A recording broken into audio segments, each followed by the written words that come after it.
इंदौर के द्वारकापुरी थाना क्षेत्र में एमबीए छात्रा की हत्या के मामले में पकड़ाए पीयूष को पुलिस के द्वारा मुंबई से गिरफ्तार कर लिया गया था। वहीं उसे 3 दिनों की रिमांड पर लिया गया था, जिसे पूछताछ जांच में तांत्रिक क्रिया की बात भी सामने आई है, जिसमें मृतका छात्रा की आत्मा से बात करने का प्रयास करने लग गया था।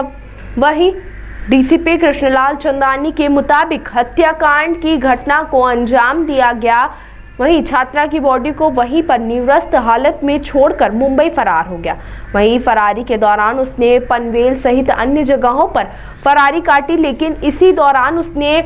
जिस तरह से हत्याकांड की घटना को अंजाम दिया, उसको लेकर वहां युवती से माफी मांगना चाहता था, जिसके चलते उसने यूट्यूब के माध्यम से तंत्र क्रिया कर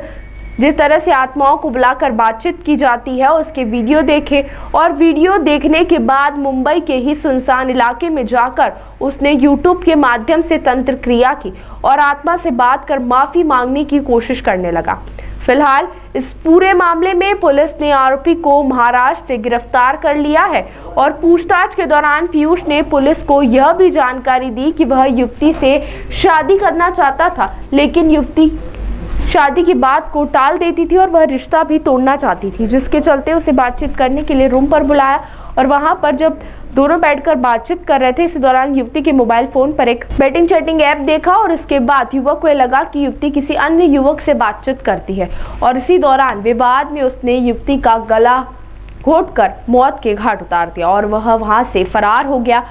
फिलहाल पुलिस ने पूरे ही मामले में गिरफ्तार आरोपी और उससे पूछताछ की जा रही है। पूछताछ के दौरान वह अलग अलग तरह के बयान पुलिस को दे रहा है। इसके चलते प्रारंभिक तौर पर यह अनुमान लगाया जा रहा है कि वह गुमराह करने के लिए इस तरह के बयान दे रहा है।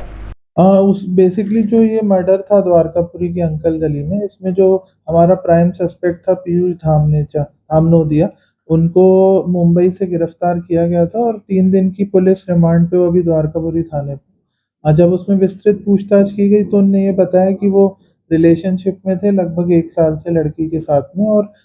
जो है उसके घर वाले शादी के लिए तैयार नहीं थे, तो उसी को लेके इनका लड़की से लगातार विवाद हो रहा था। उनने अपनी पूछताछ में बताया कि उस घटना को ये अपनी रिलेशनशिप को सॉर्ट आउट करने के लिए घर गए थे और उसी के बाद इनके आपस में संबंध भी बने। संबंध बनने के बाद इनकी आपस में कुछ कहा-सुनी हुई और जिसके चलते उनने लड़की का गला घोंट दिया था। गला घोंटने के बाद ही उसी दिन रात को ट्रेन से पनवेल मुंबई चले गए थे और फिर वहाँ पे 1 दिन ये होटल में रुके। अगले दिन लोकल ट्रेन पकड़ के फिर ये बॉम्बे गए और वहाँ पे ये, जैसा कि पहले भी बताया गया था, कि मेट्रो में घूमते-फिरते रहे और उसके बाद इन्हें लड़की का मोबाइल भी वहीं तोड़ दिया था, एविडेंस डिस्ट्रॉय करने की कोशिश की थी और फिर उसके बाद मुंबई पुलिस की मदद से इंदौर पुलिस ने इनको हिरासत में लिया था।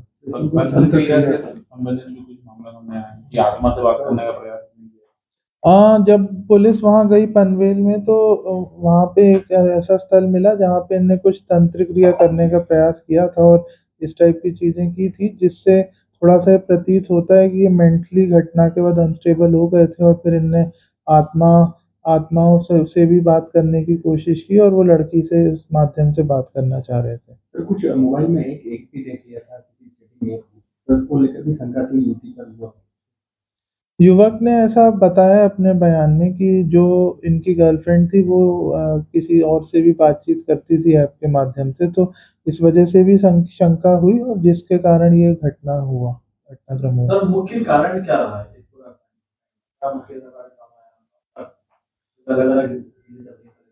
इसमें जैसा कि मैंने बताया, मुख्य कारण तो एक शादी का दबाव बनाना, एक वो कारण तो था ही। उसके अलावा जो है लड़की भी दबाव बना रही थी और इनके पेरेंट्स भी सपोर्ट नहीं कर रहे थे, तो साइकोलॉजिकल स्ट्रेस में थे और फिर बाद में थोड़ा-सा इनके लड़की से भी इश्यूज़ हुए क्योंकि लड़की कुछ और लोगों से भी बातचीत करती थी जिसको लेके ये इनसिक्योर हो रहा था आरोपी। तो आरोपी ने उस इनसिक्योरिटी के चलते और इस दबाव के चलते पूरा घटनाक्रम कारित किया। 15 दिन पहले ही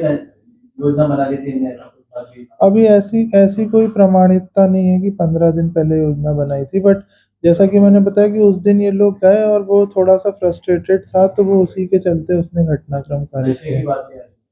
हाँ, नशे की बात यही है कि जब इसने हत्या की उसके बाद इसने वहाँ पे नशा किया और वो कुछ समय तक लाश के साथ वहाँ पे बैठा रहा और उसके बाद फिर वो फाइनली और नशा करने के बाद वहां से ताला बंद करके चला गया था। इंटीमेट भी हुए थे ये लोग? हाँ, उसी फ्लैट में जो जो जैसा आरोपी द्वारा बताया गया कि इसके द्वारा जो है अपनी गर्लफ्रेंड के साथ संबंध बनाए गए थे। आपके मारने के बाद हाँ, जो ये जो बात सामने आई है ये भी मतलब प्रमाणित होती है, क्योंकि वहाँ पे कई सारे रस्सियों के टुकड़े थे और 2-3 टुकड़े थे, तो जिससे ये प्रतीत होता है कि संभवतः हो सकता है हाथ पैर बांधे गए हो लड़की के।